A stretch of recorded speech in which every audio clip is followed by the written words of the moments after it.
Brandon Beane and Sean McDermott held their pre-draft press conferences, and we heard from Josh Allen for the first time since the Stefon Diggs trade. I'm delivering my top takeaways on all of that today on Locked On Bills. You are Locked On Bills, your daily Buffalo Bills podcast. Part of the Locked On Podcast Network, your team every day.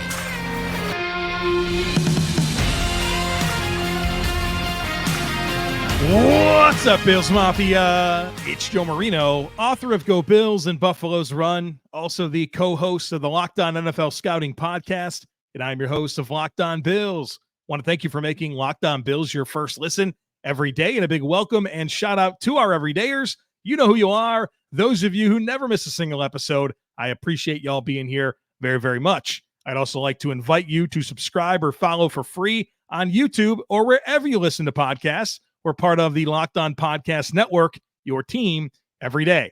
Today's episode is brought to you by Monopoly Go. I admit it, I have a competitive side, and it is a big fan of Monopoly Go, the mobile hit twist on classic Monopoly. So join your friends and download Monopoly Go now for free on the App Store or Google Play. Well, folks, welcome in. Very excited to break down my top takeaways from listening to both Brandon Beane and Sean McDermott in their pre-draft press conferences and discussing Josh Allen's media availability. And he offered his first comment since the Stefon Diggs trade, and he also commented on the direction of the team. And so I want to break all of that down for you today. Now, I do acknowledge that this is the week before the 2024 NFL draft, and coaches, executives are going to be calculated in what they say. But I will say that in listening to every word that Brandon Beane has said in a press conference since becoming the Bills general manager, I have found him to be pretty honest with what he says. And so I always get excited about hearing from him, especially this time of year. So let's get into it. Plenty of comments coming here on wide receiver and, of course, the direction of the team. So Brandon Beane, as you may have guessed, was asked about the need that exists for the Buffalo Bills at wide receiver. And this is what he said. We like the group that we have, and we'd like to add to it. I wouldn't say that we have a glaring hole. We have young players on this roster that need to prove it.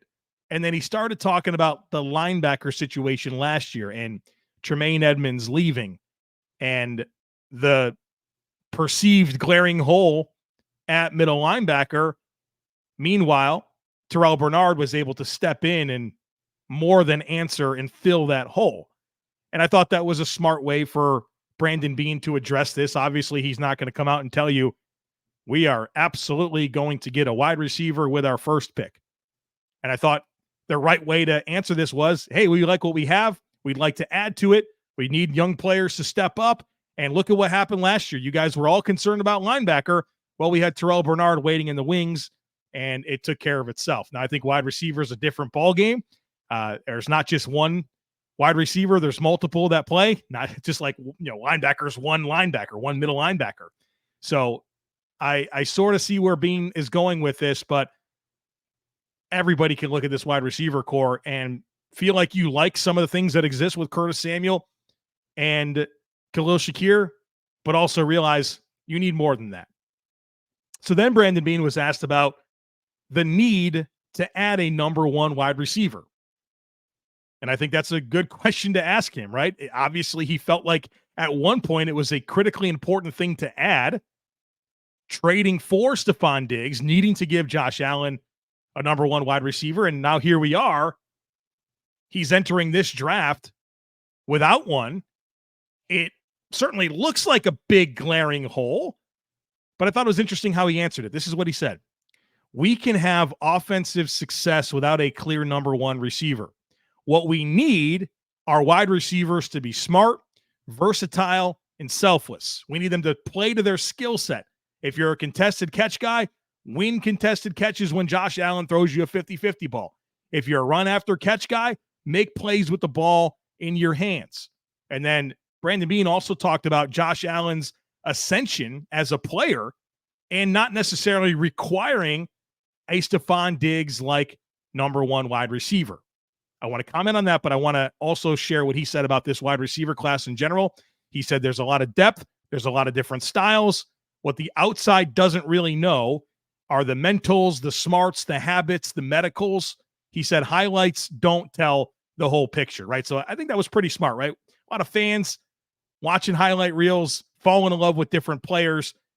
There's more to it. Obviously, you need a certain level of skill and ability, but there is another side of the equation in terms of mental acuity, ability to learn, the type of habits, the type of people these people are, where there's more to it than just, oh man, this guy has made some awesome plays in college and they're big and fast or whatever physical traits they have. So let's talk about this.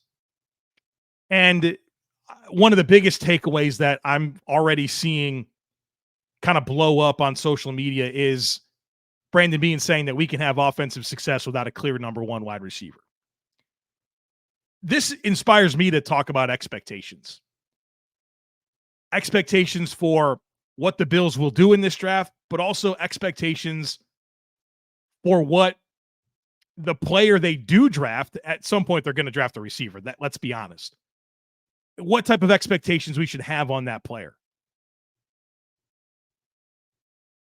I think, first of all, the investment that the Bills make in a wide receiver will dictate my expectations for them.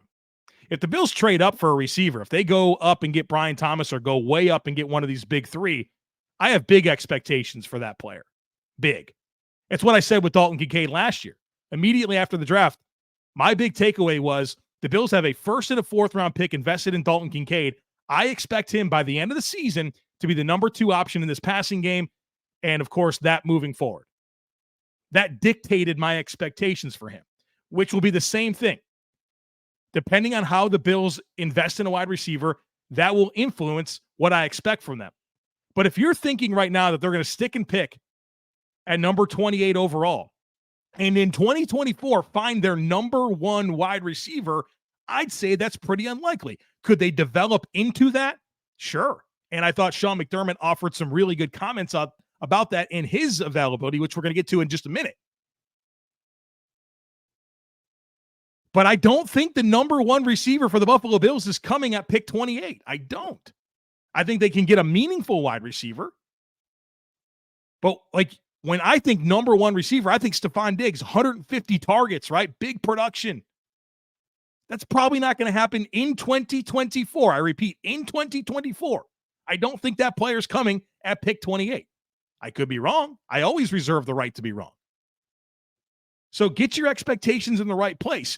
You can recognize the hole and the need for a top wideout, but is that really going to happen with the 5th or 6th best receiver in the draft at pick 28? I don't know if that's going to be the case. They move up, changes things a little bit. But it's also, with any draft pick, you kind of got to give them a chance to get onboarded and figure out how to play. And you're not going to be able to have definitive takeaways about who they are in April, or, you got to let their career play out a little bit. Point being, if you think 150 target guy is coming for the Buffalo Bills at pick 28, I don't know what to tell you. I think that's an aggressive expectation. And this mix of Dalton Kincaid, Curtis Samuel, Khalil Shakir, those are probably going to be the top 3 targeted guys in this offense. Again, things could change based on trades or players that they do draft. But it certainly feels like they're interested in having a more all-of-the-above approach, as opposed to we want to funnel 150 targets to one player. Again, I'm going to talk more about this in just a moment. But I also think that we need to calibrate our expectations for the possibility of the Bills not drafting a wide receiver in the first round. I did an entire episode in the last week or so called "What if the Bills don't draft a wide receiver in the first round?" Go, if you want the full analysis of that, go listen to that episode in case you missed it. But I think it's really important for us to calibrate our expectations appropriately for not only what this investment is going to offer this team in 2024, but the long term, but then also, maybe they don't pick one in the first round. Maybe Brandon Beane is saying, yeah, we're fine with the collaborative approach to the wide receiver position. Josh Allen's an elite quarterback. We don't have to give him this guy that's going to command 150 targets. We have to open our minds to this having a different look and feel moving forward. So we'll see what happens, but those are kind of the things that are burning on my mind with that comment. All right, I have a lot more to get to when it comes to Brandon Beane. Of course, all the Sean McDermott and Josh Allen comments as well, so be sure to stick with me. This podcast episode is brought to you by Yahoo Finance. For more than 25 years, Yahoo Finance has been the brand behind every great investor. Whether you're a seasoned investor or you're looking for that extra guidance, Yahoo Finance gives you all the tools and data that you need in one place. They are the #1 finance destination, producing a holistic look at the financial news cycle, including breaking news, original editorial perspectives, analyst ratings, independence research, customizable charts, and so much more. You can securely link your brokerage accounts for a unified view of your wealth, including 401k and other investments. A comprehensive perspective is what sets apart great investors, and it's how Yahoo Finance ensures that you have the insight to look at your wealth in its entirety. For the community with over 90 million users each month, their real strength is helping you on your way to financial success. For comprehensive financial news and analysis, visit the brand behind every great investor, yahoofinance.com. That's the #1 financial destination, yahoofinance.com. That's yahoofinance.com.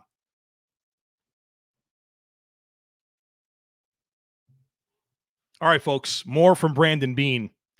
And I want to kind of stay on this wide receiver point. Again, I think it's more likely than not that Brandon Beane drafts a wide receiver in the first round, and I think there's a pretty good chance he trades up for one. So definitely understand that as I continue to work through this. But one of the big philosophical things when it comes to the draft, and especially with the Bills draft this year, is this drafting for need, drafting the best player available, right? That's a big conversation. I think you can look at the Bills roster and recognize that the biggest need certainly is wide receiver. I think there's certainly other needs. Talked about those: edge, interior defensive line, probably safety, maybe interior offensive line, running back. There's things that they need to add outside of wide receiver, but the biggest need is clearly wide receiver. I also think that we should acknowledge that when the Bills pick at 28, there's a good chance that the best player on the board, or several, the top 3-4 best players on the board, are not wide receivers. And of course, the depth of this class is strong when it comes to wide receivers, and there's a lot to consider there. But in this debate of drafting for need versus drafting the best player available, let me introduce a third option, and that is drafting for opportunity. Drafting for opportunity. When it's your chance to pick, ask yourself 2 questions. What can we accomplish for our team with this pick? You see the players that are available. What can we accomplish? What is the opportunity that exists for our team with this pick? Which player can we add, and what do they bring to our team? What opportunity does it create? And then do the thing that presents the most value with that opportunity. I think that's kind of an interesting way to look at it. And I think that's how the Bills should consider their approach with pick 28. Look at the wide receivers on the board. Look at the wide receivers that could be on the board at 60. Look at the defensive linemen. Look at the safeties. All right, what's the best opportunity for us right now in terms of the team that we want to be? I think that's what you got to ask yourself. And if that's a wide receiver, pick the wide receiver. If that's an edge rusher, pick the edge rusher. But draft for opportunity. Brandon Beane was asked about Josh Allen's influence on the draft. He said Josh loves the draft and the process. He said he loves the mock draft simulators. He said Josh Allen will ask about players and offer his 2 cents. I think that's pretty cool, right? I don't think that Josh Allen's dictating what the Bills do with their personnel. I think it's good for your franchise quarterback, especially one to the status of Josh Allen, to be involved. Brandon Beane was asked about how many first-round grades he has, and he said more than last year, but not 28. And I think there's always this conversation on an annual basis that people have about first-round grades, and they say, well, there's 32 picks, so you got to have 32 first-round grades. No, you don't. You never have 32 first-round grades. You usually don't have more than 20. And so I think that's probably a pretty sweet spot, and hopefully other teams pick players that you don't have first-round grades on that pushes them down to you. Hopefully that happens at least 8 times so that the Bills can get a player that they do have a first-round grade on at pick 28. On trading up or down, Brandon Beane recognized there's been some criticism of him for trading up in the past. And he said, I can't tell you what we're going to do right now. I don't know. But if there's a guy that I like and I'm confident in, I want to go to bed Thursday night knowing that I got him. So as we all know, we always should acknowledge the possibility of Brandon Beane trading up in the draft. He's done it several times, especially in the first round.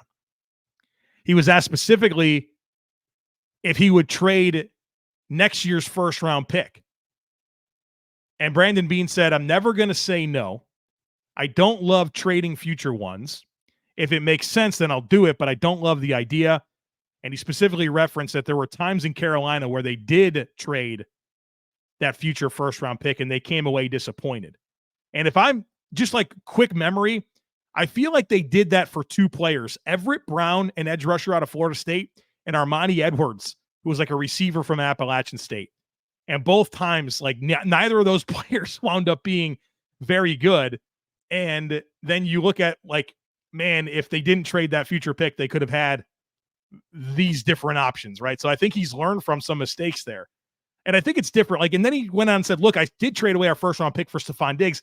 I think it's a lot different trading your first round pick, knowing what it is, right? It was the Bills traded pick 23 or 24 for Stefon Diggs. When you trade that future pick, you don't know what's going to happen, right? Like think about some of these most recent trades, whether it was the Carolina Panthers traded their first round pick the next year for Bryce Young. You think they did that knowing that they were going to have the number one overall pick in 2024 and it's going to go to Chicago? Think about that Laramie Tunsil trade for Miami. They sent him to Houston. They wind up, the wheels fall off, and all of a sudden Miami's picking number 3 overall. So it's dangerous when you trade that future pick because you just don't know what's going to happen. I think it's all right. We know that it's this pick. I think that makes the conversation really, really different. On the loss of leadership, and I think we all recognize 6 of the Bills' 8 team captains from last year are no longer on the team. He said that change is not always bad, and sometimes your team needs to evolve. He said change is not always bad, and sometimes your team needs to evolve. This aligns so much with what I've talked about in this podcast, and this dates back to like the early parts of the offseason. And even at times during the season, I talked about this where I said, look, this roster needs to reset in some areas. And I used the word, it's expired in some areas. So I know that it's been hard to see like Jordan Poyer get cut and Mitch Morse get cut and Tre'Davious White get cut. And like, it's been hard to see that. Stefon Diggs traded away. You've seen so much of this. But it's not necessarily a bad thing. It all feels really necessary. And I think a lot of Bills fans, I think you guys get that some of this was really, really necessary. That doesn't mean it's not hard, but it also doesn't mean that it's not bad.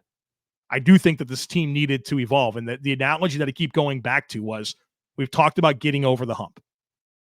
And the Bills have been spinning their tires trying to get over this hump with this nucleus.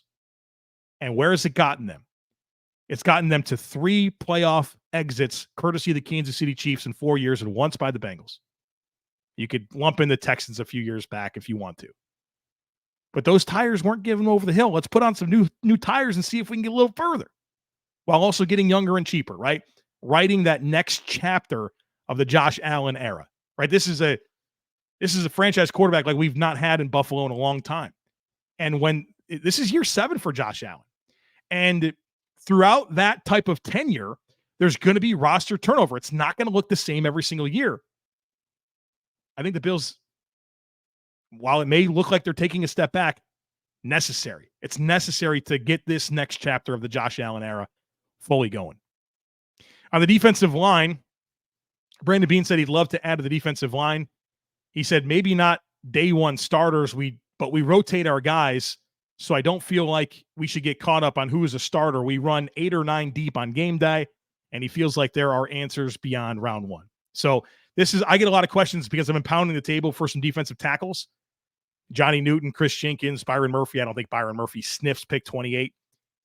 And people are saying, well, if you have Ed Oliver and Daquan Jones, are you really going to add another 3 technique when you already have big money invested in Ed Oliver? And it's like, yeah, there's plenty of snaps to be had there. So I align with Brandon Beane there as well.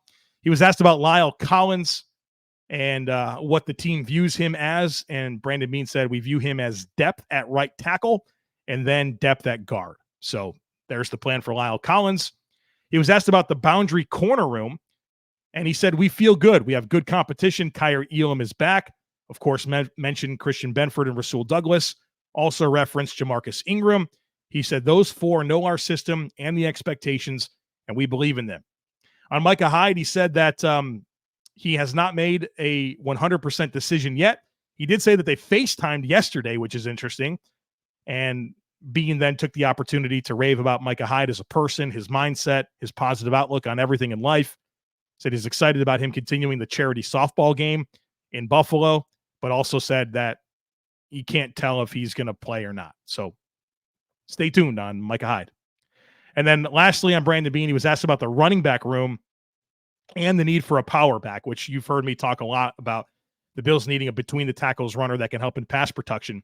And of course, Brandon Beane said, we're excited about James Cook and Ty Johnson. He said it makes sense to add a power back, but what we really want to add is the most talented ones, right? So I think that's a smart answer. Don't box yourself into getting a certain type of player. Get the best one, right? And then figure it out from there. But let's be real. Let's hope that that best one that they can add has some size and downhill ability and some pass protection upside so that the Bills can really round out the skill sets in their running back room. All right, folks, we got to get to Sean McDermott and Josh Allen here in the next segment, so be sure to stick with me. I've been told that I am a competitive person. You think that's true? Okay, well, yeah, I do have a competitive side to me. We all do. And my competitive side is a big fan of Monopoly Go. I'm sure you've heard of it. It's been downloaded over 150 million times. And it's a great twist on Monopoly where you play on not one, but hundreds of Monopoly boards in crazy locations, building up amazing cities that bring you big money. But the best part is messing with my friends. I can charge them rent on my iconic properties, just like classic Monopoly, but now I can also rob their vaults of riches for myself, and the leaderboards show me who the biggest Monopoly tycoon is. But it's not just my competitive side that loves it. You can team up with friends and people all around the world in timed tournaments to earn huge rewards. So get in the game and join your friends. Download Monopoly Go now, free on the App Store or with the Google Play.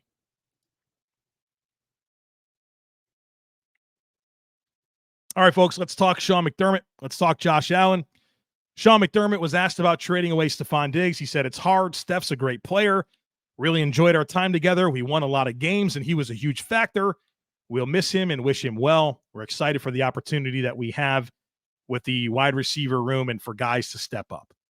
Sean McDermott was asked about his philosophy on a number one wide receiver, and this is what he said. I think this might be the most fascinating thing that came out of the entire media session. He said, it's a matchup game. When you go into a game plan meeting, you look and you say, who do we have to take away? And that's where you'd like to have someone that the opponent has to worry about. That said, there's a lot of power in sharing the football and that type of approach as well. But the matchup piece is real. That's what you look for in the draft. The matchup problems. Is it realistic to think that a guy can come in and be that guy in year one? That's really hard to do, but over the course of time, you hope to find those matchup problems for other teams. He was then asked, can Dalton Kincaid be a matchup problem? And Sean McDermott said, I believe he can. He's a young player, did some really good things in year one, but it's about how you develop in year two when opponents know more about you. So Brandon Beane said, we don't have to have a true number one receiver to be the offense that they want to be. Sean McDermott certainly acknowledges that as well and talks about the power in sharing the ball. But certainly started that by talking about it's a matchup game and then coming back to the matchup piece is real. And so what this has inspired me to do is I'm going to do an episode probably tomorrow on matchup problems. I want to look at the top receivers in this draft and discuss specifically what the matchup problem they create is. And maybe that will help us figure out who the Bills are going to draft. So stay tuned for that. That'll be coming up in our next conversation, probably tomorrow. So if Brandon Beane nudged you away from the idea of a wide receiver in the first round, I think Sean McDermott may have reeled you back in. On Bobby Babich and calling plays, which I guess people are going to ask about this every single opportunity, which makes no sense to me. Like, what do you think happened in the last 2 months that's going to give Sean McDermott the information necessary to decide if Bobby Babich is going to be the defensive play caller? But of course, he was asked about it, and this is what he said. It will be a while before we make a decision on who calls defensive plays. He said Bobby Babich is off to a great start. He's extremely organized, type A personality, never lacks energy, but he said you should probably wait until training camp to ask me that again. When asked about the attendance of the offseason program that started this week, he said it's been very good, estimated about 95% participation. So that's great news. And then he was asked about AJ Epenesa. And I thought Sean McDermott really, like, his energy changed when he was asked about AJ Epenesa. And he said, well, the question was about AJ Epenesa taking the next step. And he said, that's going to be huge. Coming out of his rookie deal into his second contract, which way does it go? We have belief in this building that his career is going to take off, and we're counting on him to step up. So AJ Epenesa, it had a modest extension to bring him back, but I've talked a lot about the room for impact off the edge on this team. Hopefully AJ Epenesa can do that, pair with Greg Rousseau. Hopefully you get something from Von Miller, Casey Tuhill, and maybe you get some more edge production. But yeah, I think AJ Epenesa is one of those X factors in this football team moving forward. All right, Josh Allen was asked about Stefon Diggs and trading him away. This is what he said. It's definitely hard to part ways with a guy that's been instrumental to our success here. I wish we could keep everybody. We lost a lot of veteran leadership. It is what it is. I don't get paid to make changes on the team. I'll always love him like a brother. I sent him a text and got one back. He's meant a lot to me. The numbers don't lie. And then he talked about the opportunity for other guys. I thought he was very diplomatic in the way that he answered that question. On the direction of the team, he said, I don't think it's a wrong thing or a bad thing to get younger. Expectations don't change. We want to make the playoffs and give ourselves a chance to win a championship. And the best way to do that is by winning the division. So I'd agree with that. It's funny. The Athletic did an article actually on Thursday where they ranked all of the rosters in the NFL going into the 2024 NFL draft. They had the Bills fourth. They had the Bills as the fourth best roster right now in the NFL going into the draft. The expectations aren't different, folks. Now, there was 3 AFC East teams in the top 10. I think they had Miami at 8 and the Jets at 10. It's going to be a tough battle here. But that's not me. That's not Homer Buffalo Bills fan Joe Marino. That's the Athletic saying that, yeah, the Buffalo Bills have a top 5 roster in the NFL. Take it for whatever you want to. But if you think that this is over, it ain't over. On his own personal health, Josh Allen said that his shoulder feels really good. He said it felt really good towards the end of the season, started to feel like himself, and that he went into the offseason relatively healthy. On his interest and involvement in the draft, which obviously got kind of heated up with Brandon Beane's comments earlier, and then Josh Allen did an interview, and I'm sorry, I can't remember where it was, but he talked about how he was watching the wide receiver prospects in the draft. And so I guess the cat's out of the bag. Josh Allen enjoys the draft. Me too, bud. So I'm with you on that. He said there's a lot of talented guys in this draft. It goes without saying. I don't know what we're going to do. I'm doing my own evaluations, and I'm trying to lean Beane one way or another. It's about what this offense wants to be and how we would utilize the players. We want guys that we can pair with Dalton Kincaid, Khalil Shakir, and Curtis Samuel. And he said Josh Allen said last year he sent Brandon Beane a text on draft day, and it said 2 words, Dalton Kincaid. So maybe they were just aligned there. Maybe Josh Allen does have some influence. I think, Brandon Beane even said it'd be silly for him to not care about what Josh Allen has to say, but it's cool that he's involved. I like that a lot. But this is those are the interesting things that Josh Allen said. But I think the most interesting thing about his press conference was Josh Allen's overall tone and demeanor. Felt very obvious to me that he's embracing leadership. He talked about being paid to do more than play quarterback.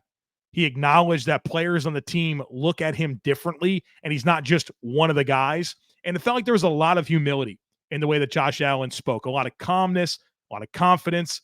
You could tell I'm not saying that Josh Allen has ever come off to me as immature or not handling the media well, but I felt like it was a little bit different where it was intentional that, hey, this is my football team, right? Jordan Poyer and Micah Hyde, those guys were here before I got here. Now Josh Allen and like Deion Dawkins and Matt Milano are like, well, I guess Milano and Dawkins were there before them, but they were second-year players. Like, this is very clearly Josh Allen's football team. Not that was ever in question, right? But like, Josh Allen is that dude, and it felt like he was embracing that. And even Sean McDermott talked about this part of Josh Allen's career, just like really honing in on leadership and calling him the face of the franchise. I thought the way he answered the question about Stefon Diggs, about, you know, what his memory of Stefon Diggs is going to be. And he said, quote, "My lasting memory of Stefon Diggs will be that he helped me become the quarterback I am today." For all the debate that people have about, you know, Stefon Diggs never was a Pro Bowler in his time in Minnesota, you know, he never had production like he did in Buffalo and Minnesota. He's a Pro Bowler every year with the Bills, right? Like, oh, well, Josh Allen made Stefon Diggs, or, you know, Stefon Diggs, Josh Allen wasn't quite the player, or wasn't close to the player that he was since before Stefon Diggs got to Buffalo, right? Like, you could sit here and have weird arguments about who helped who the most. Josh Allen says, my lasting memory of Steph is that how he helped me become the quarterback that I am today. Like, there's a lot of humility baked into that sentence. So I just felt like there was a different tone and demeanor, maturity, in the way that Josh handled himself today. And it really does signal to me that through this reset, 17's a quarterback. And he's fully embracing who he is in the league, who he is for this football team. And that's where your confidence needs to be rooted, in this Bills team continuing to be a contender. It's that quarterback that they have. You fill in the blanks around him, but this is about 17. And I'm pretty good with that. I'm good with that. All right, folks, thank you so much for being here. I promised you already that our next episode is going to be about matchup problems and what those are that this crop of wide receivers can create. So you have that to look forward to. And then, of course, next week is draft week. A lot of coverage leading up, and, of course, reacting to the 2024 NFL Draft. So don't miss anything. Make sure that you're subscribed. Would love it if you took a second to rate, review, and share the podcast. Have a great rest of your day. Go Bills, and I look forward to catching up with you again real soon.